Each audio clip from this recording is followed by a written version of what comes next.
A Casa da Cultura, a história dela começa em 1919. Lá existia uma casa na esquina, né? Quer dizer, no limite ali da calçada, né? Encostada na rua. Existia uma residência lá do senhor Henrique Petri. Em 1919, o agente executivo corresponde ao prefeito de hoje, comprou o imóvel. Eduardo Marques, o nome dele, comprou o imóvel. Ele pretendia construir a casa dele naquele imóvel.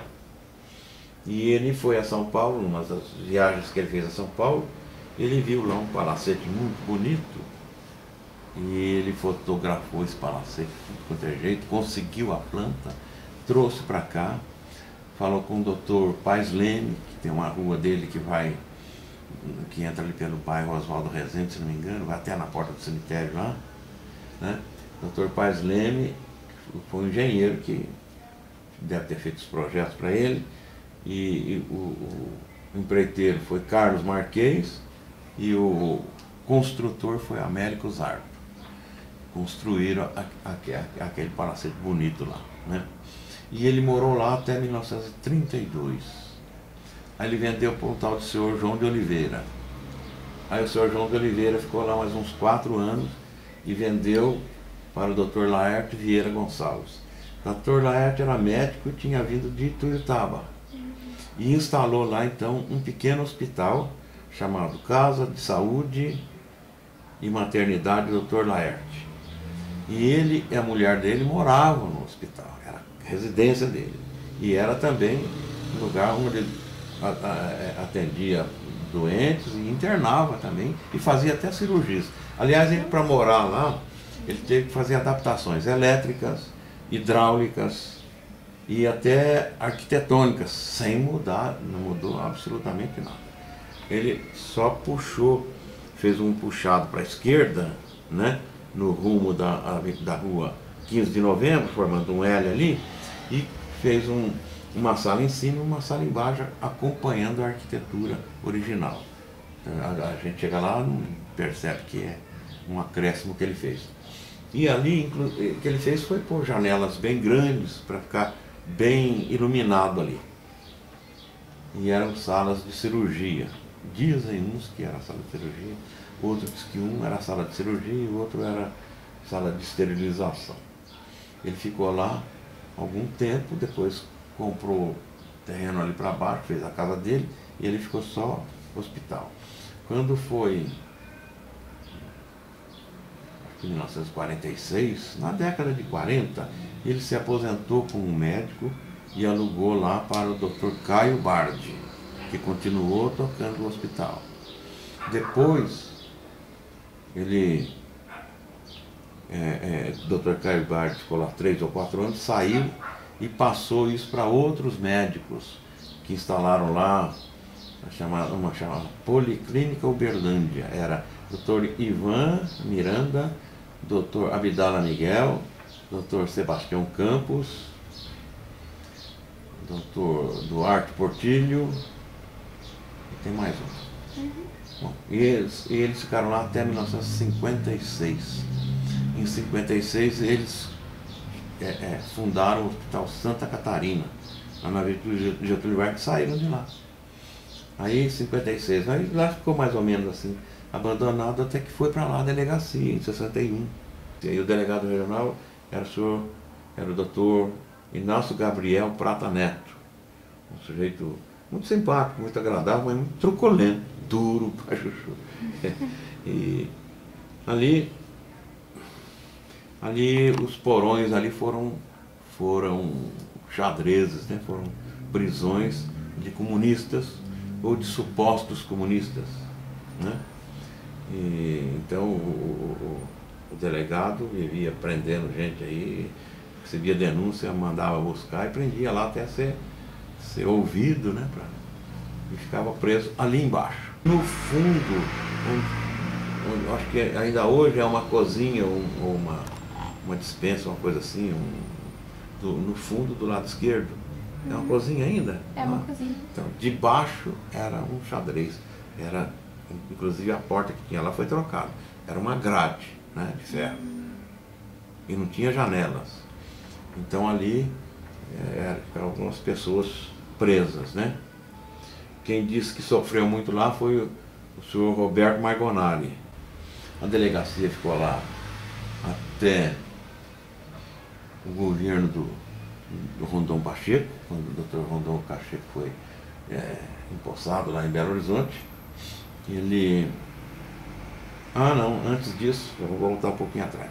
Antes da posse do Dr. Rondon, o prefeito Renato de Freitas, que entrou em 67, construiu lá no Moarama uma cadeia e uma delegacia para o Estado, com dinheiro do município, construiu para o Estado. Possivelmente em 1970, não tem muita segurança nessa data, nesse ano, mas se não foi 70, foi 71 ou 69, por aí. Acho que foi 70. A delegacia foi para lá. Deixou a Casa da Cultura aqui. Aí ela ficou há algum tempo assim, desocupada e como é que foi? Aí foi para lá depois a delegacia de polícia, depois foi para lá a delegacia fiscal, né? A delegacia fiscal foi para lá. Aliás, antes da delegacia ir para lá, havia assim uma pretensão também da delegacia de ensino ir para lá. A delegacia de ensino também queria ir para lá. Mas o Estado acabou cedendo para a delegacia fiscal. Quem estava pagando aluguel lá era a prefeitura, né? Pagando para a delegacia de polícia. Depois não sei quando a delegacia fiscal foi para lá, não sei se continuou pagando não. Eu sei que em 72, quando o Dr. Rondon reestruturou a Secretaria da Fazenda, criou 11 superintendências regionais, uma aqui em Uberlândia. Foi quando então, em 72, a delegacia fiscal foi para lá, mas já foi como superintendência regional da Fazenda, né? Esse superintendente era Zé Militão Costa. E ficou lá até 82, essa superintendência. Passaram por lá Zé Militão Costa, Afonso José de Azevedo Silva, que é o outro superintendente, depois Ilmar Estrela, depois Márcio Pedras. Esse Márcio Pedras foi que transferiu, saiu lá da Casa da Cultura e foi para o prédio que o Estado construiu ali na Praça do Balvilela, onde que era o fórum. Destruiu aquela beleza que era o fórum, podia ser um museu lá, né? Destruíram aquilo e construíram aquele prédio lá de 11 andares, os 3 primeiros andares para a Caixa Econômica e os 8 para a Superintendência da Fazenda. Então aqui ficou desocupado. E a Superintendência da Fazenda continuou usando para depósito de mercadorias apreendidas. Então, ficou abandonado o prédio, sem limpeza, sem manutenção nenhuma. Aí vieram as eleições e foi eleito Tancredo Neves, governador, e Zaire Rezende na prefeitura. E eu era superintendente regional da Fazenda lá no noroeste de Minas, né? E vim aqui, porque eu sempre morei em Uberlândia, eu só fiquei esse período fora quando eu fui para lá. Aí eu vim aqui a Uberlândia, fui visitar o professor Nelson Bonilha, que era o secretário municipal de Educação e Cultura. E ele então me disse que o Zaire estava separando as duas secretarias, né? Separando a Secretaria de Educação e a Secretaria de Cultura. Mas que estava procurando um local que tivesse assim um significado histórico, né? Fosse um prédio assim de arquitetura interessante, né? Para ser a sede da Secretaria de Cultura. Falou, aí eu sei onde é que tem isso. Falei, por que vocês não pedem para o governo que doem para vocês esse prédio, né? Que está sendo depósito de mercadoria apreendida da fazenda e está sendo deteriorando, se estragando, já tem muita coisa lá estragada e vai continuar estragando, daqui a pouco aquilo até cai. E aquilo lá tem uma história. Aquilo lá é um prédio de beleza arquitetônica, né?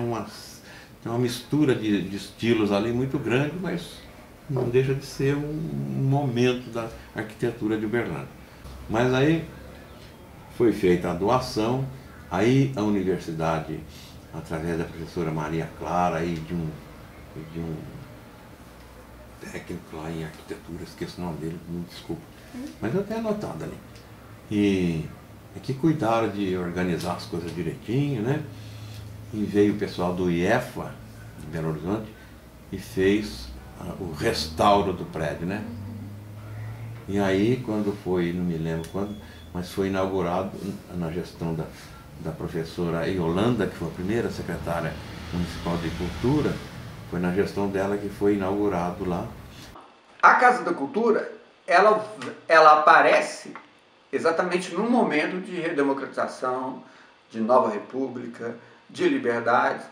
Localmente, aqui em Uberlândia, era na época do prefeito Zaire Rezende. E ele já tinha esse projeto da cultura e vai aproveitar esse prédio, que na verdade tinha sido doado em 1983, né?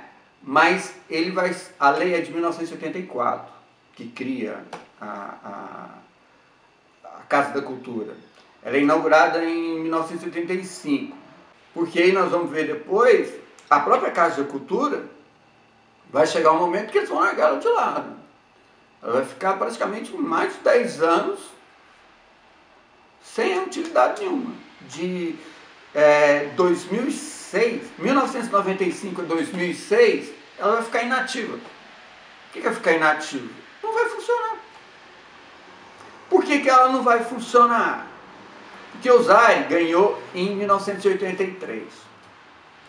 Só que ele não conseguiu fazer o sucessor dele. Ele entrou em 83, sai em 88 e ele volta só em 2001. Nesse intervalo eles fecham a Casa da Cultura. Tá? Essa segunda gestão dele, ele inclusive não consegue reabrir a Casa da Cultura. Né? Quando ele vai tentar a reeleição, quem que ele vai enfrentar? Virgílio Galassa. Então, mais uma vez vai ficar para um segundo plano. Inaugurado lá, a partir daí, como se diz, a Secretaria de Cultura tem dado, como é que se diz, uma utilidade boa ao prédio, né?